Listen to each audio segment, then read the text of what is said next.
ರಾಜ್ಯದ ಸಿಎಂ ಬರೀ dialogue king Shivakumar ಅಂತ ಹಾವೇರಿಯಲ್ಲಿ ಸಿಎಂ ವಿರುದ್ಧ BY ವಿಜೇಂದ್ರ ಅವರು ವಾಗ್ದಾಳಿಯನ್ನು ನಡೆಸಿದ್ದಾರೆ.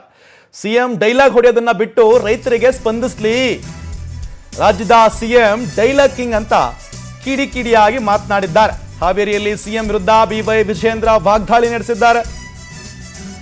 ಸಿಎಂ ಡೈಲಾಗ್ ಹೊಡೆಯೋದನ್ನ ಬಿಟ್ಟು ರೈತರ ಕಷ್ಟಕ್ಕೂ ಸ್ಪಂದಿಸಲಿ. ಬಿಡದಿಯ ಫಲವತ್ತಾದ ಭೂಮಿಯನ್ನ ಕಿತ್ಕೊಳ್ಳೋದಿಕ್ಕೆ ಹೊರಟಿದ್ದೀರಿ ನೀವು. ಆ ದೇವರು ನಿಮಗೆ ಯಾವತ್ತೂ ಕ್ಷಮಿಸಲ್ಲ ಅಂತ ವಿಜೇಂದ್ರ ಅವರು ವಾಗ್ದಾಳಿ ನಡೆಸಿದ್ದಾರೆ. ಸರ್ವೆಗೆ ಬಂದ ಅಧಿಕಾರಿಗಳನ್ನ ಪೊರ್ಕೆ ಹಿಡಿದು ರೈತರು ಓಡಿಸಿದ್ರು.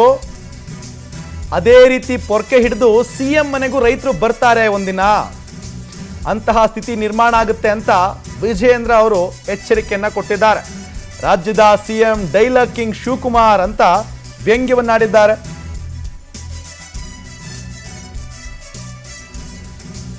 ಸರ್ವೆಗೆ ಬಂದಂತ ಅಧಿಕಾರಿಗಳನ್ನ ಪೊರ್ಕೆ ಹಿಡಿದು ರೈತರು ಓಡಿಸಿದ್ರು. ಅದೇ ರೀತಿ ಸಿಎಂ ಮನೆಯವರೆಗೂ ಒಂದಿನ ರೈತರು ಬರ್ತಾರೆ, ಅಂತಹ ಪರಿಸ್ಥಿತಿ ನಿರ್ಮಾಣ ಆಗುತ್ತೆ ಅಂತ ವಿಜೇಂದ್ರ ವಾಗ್ದಾಳಿ ನಡೆಸಿದ್ದಾರೆ.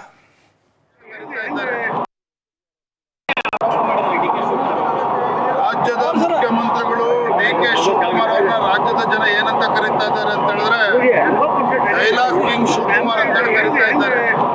ಈ ರೀತಿ ಡೈಲಾಗ್ ಗಳನ್ನ ಹೊಡೆಯೋದನ್ನ ಬಿಟ್ಟು ರೈತರ ಏನು ಅಹವಾಲಿದೆ ಸ್ವೀಕಾರ ಮಾಡಿ ರೈತರ ಅಪೇಕ್ಷೆ ತಕ್ಕಂತೆ ಸ್ಪಂದನೆ ಮಾಡುವಂತ ಕರ್ತವ್ಯ ಮಾನ್ಯ ಮುಖ್ಯಮಂತ್ರಿಗಳ ಮೇಲಿದೆ. ಬಿಡದಿ ವಿಚಾರದಲ್ಲಿ ಯಾರೇ ಹೋದ್ರೂ ಕೂಡ ಕಣ್ಣಾರೆ ಗೊತ್ತಾಗ್ತದೆ. ಕೃಷಿ ಚಟುವಟಿಕೆಗಳಿಗೆ